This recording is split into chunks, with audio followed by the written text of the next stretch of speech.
Maksud hati tidak ingin memberikan tekanan berlebih kepada tim. Statement Max Allegri malah membuat Juve tampil malu-malu di awal laga. Tak pelak, hukuman 2 gol dari kecepatan Mbappe adalah sesuatu yang sangat pantas.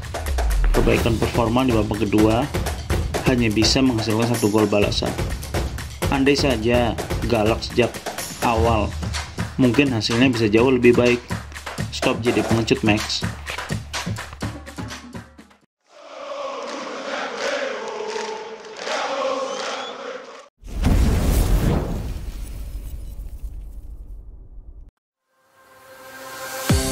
Untuk mengantisipasi 3 bomber maut PSG, Juve memainkan pola 3 back sejajar. Miretti memainkan partai berdananya sebagai starter di kompetisi level tertinggi di Eropa saat ini.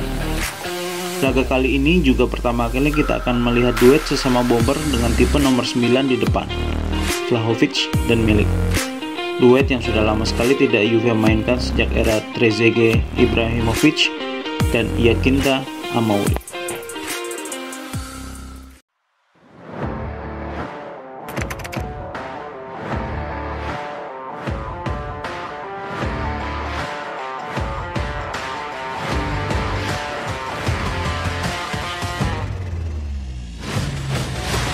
Penampilan Juve di awal laga terlihat pasif.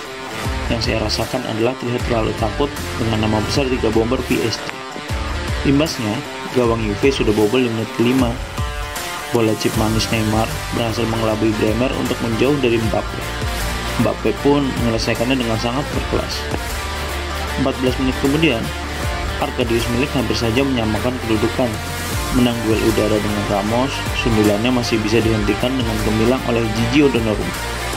Bola rebound dari Vlahovic dan Kostic juga masih belum menemui sasaran.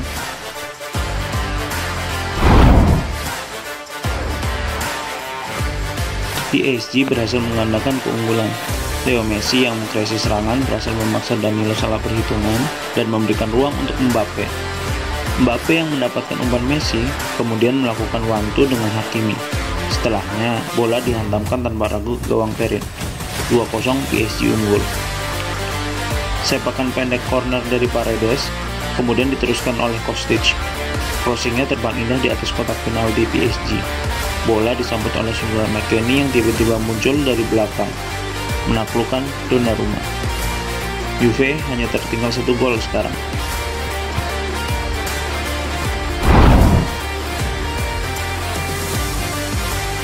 Beberapa momen berbahaya PSG tercipta saat lini belakang Juve menaikkan garis pertahanannya.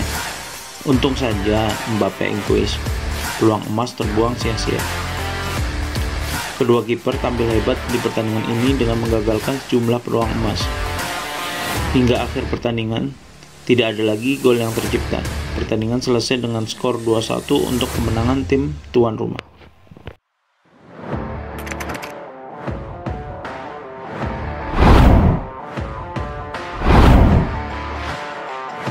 Dua gol kencang yang bersarang ke gawang Matteo Perin tentu saja bukan kesalahannya. Finishing Kylian Mbappe memang lesunya.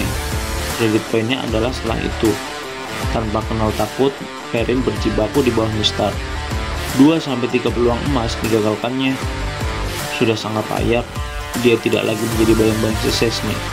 Allegri benar-benar harus memikirkan ulang status kiper utamanya.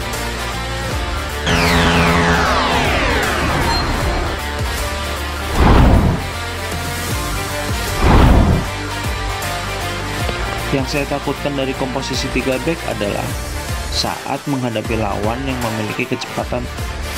Danilo dan Bonucci sangat kepayahan dalam hal ini. Hanya Bremer yang bisa diandalkan kecepatannya. Jika Allegri memang punya keinginan untuk tetap memainkan pola 3 back, senioritas bukan lagi jadi acuan. Kondisi fisik prima sangat diperlukan.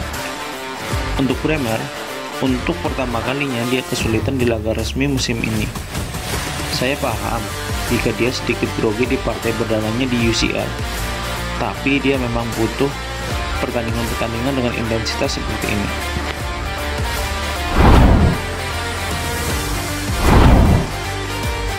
Leandro Paredes tampil keren menghadapi mantan rekan-rekan timnya yang baru saja dia tinggalkan beberapa minggu yang lalu.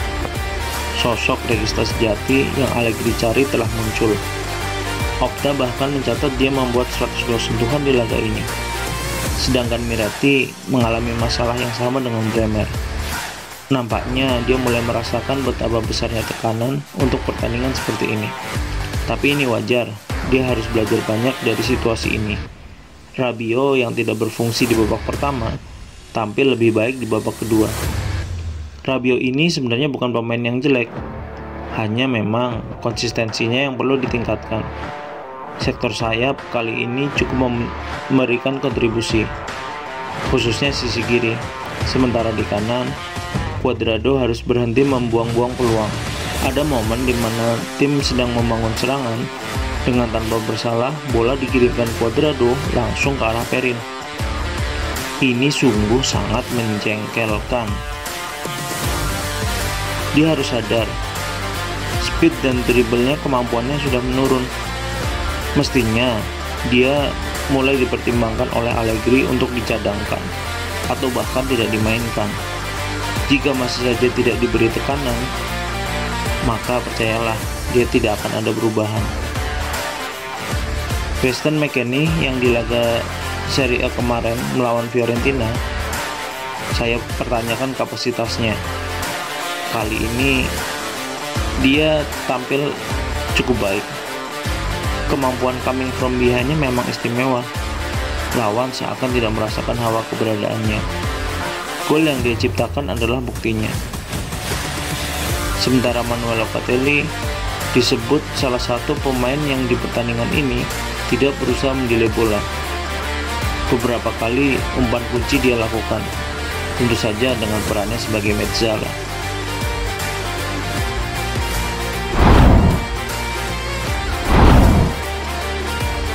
Galtier, pelatih PSG, menyadari betapa berbahayanya Dusan Vlahovic. Makanya, dia menginstruksikan pemain ini dikawal dengan ketat. Ramos dan Marquinhos bergantian menjaganya. Tapi itu tidak sepenuhnya berhasil. Beberapa kali Vlahovic masih bisa lolos dan memberikan ancaman berarti. Untung saja Gigio juga tampil prima. Salut untuk Arkadiusz Milik yang kerap kali turun menjemput bola dan mengkreasi serangan. Ternyata duet Milik Vlahovic memang bisa dilakukan.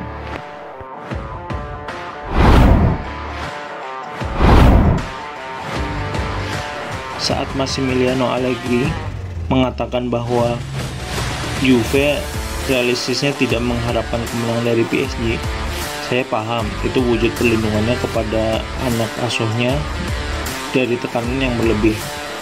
Tapi semestinya itu hanya jadi kata-kata di media saja. Di awal laga, Juve malah terlihat sangat inferior terhadap PSG. Itu tidak boleh lagi dilakukan. Juve harus tetap menjadi Juve. Siapapun lawannya, Juve wajib tampil baksingan di lapangan, berjuang hingga akhir. Kelemahan PSG akan bola-bola atas sangat jelas terlihat. Pemain-pemain yang kuat di bola atas macam Gatti, Locatelli, Kim perlu dia coba untuk merubah keadaan. Tapi yang dilakukannya terlambat. Juve sudah kehabisan waktu terlebih dahulu. Meski di babak kedua Juve tampil lebih baik, jangan sampai hanya berpuas diri sampai di situ. Saya rasa posisi Allegri yang terlalu aman membuat gairah dan instingnya sedikit memudar. Yang paling membuat saya sedih adalah saat Juve diejek dan diolok-olok oleh sebagian fans yang mengakunya fans Juve itu sendiri. Bahkan Juve diharapkan selalu mendapatkan hasil yang tidak baik demi ditendangnya Max Allegri dari Juve. Oleh karena itu, manajemen perlu duduk bersama dengan Allegri atas performa yang ditampilkan akhir-akhir ini. Tekanan perlu diberikan kepada Allegri. Saya sebagai salah satu Juventini paham jika Juve tidak butuh penguasaan bola yang banyak hingga 60% ke atas seperti City atau Barca.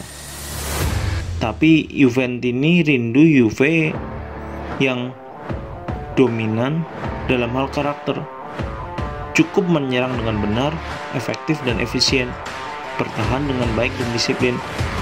Saya yakin hasil baik akan datang dengan sendirinya. Tolong buang jauh-jauh performa yang sangat menjengkelkan. performa yang terlihat tidak niat dalam bermain sepak bola, karena bola selalu delay. Perbaiki ini Max. Anda sudah pernah melakukannya di periode pertama. Anda seharusnya bisa jika Anda mau.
Baiklah, segitu dulu ya yang bisa saya ulas. Seperti kata legenda terbesar Juventus, Alessandro Del Piero, dia mengatakan bahwa a true gentleman never leaves his lady. Maka tetap selalu dukung Juve ya teman-teman Juventini. Stop bullying, stop caci maki, stop olok-olok. Berikan pengaruh positif dalam perkembangan sepak bola. Bijaklah dalam penggunaan media sosial. Arrivederci e grazie. Pino alla fine, Forza Juve.